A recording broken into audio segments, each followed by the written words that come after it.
มื้อนี้ก็เป็นมื้อที่บ่ได้ตั้งใจมานั่งกินอาหารแบบนี้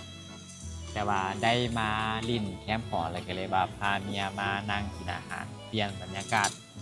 นั่งเบิ่งหน้ากันอยู่งานหน้าบูธใส่กันก็เลยมาเปลี่ยนบรรยากาศใหม่ๆอาหารแบบนี้ก็บ่สู่ได้มากินตลอดดนๆกับมากินเทื่อนึงมันจะเป็นซีนดาดเกาหลีอันนี้ซีนอย่างอันนี้งัวเมื่อวะหมู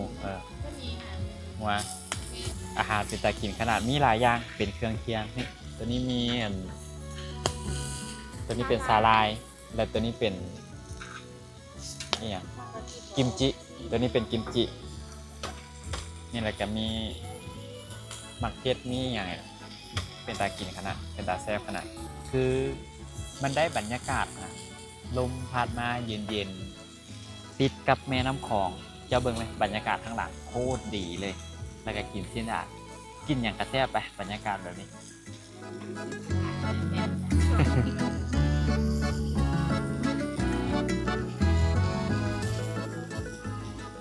ไอ้ปิด8 โมงว่ะ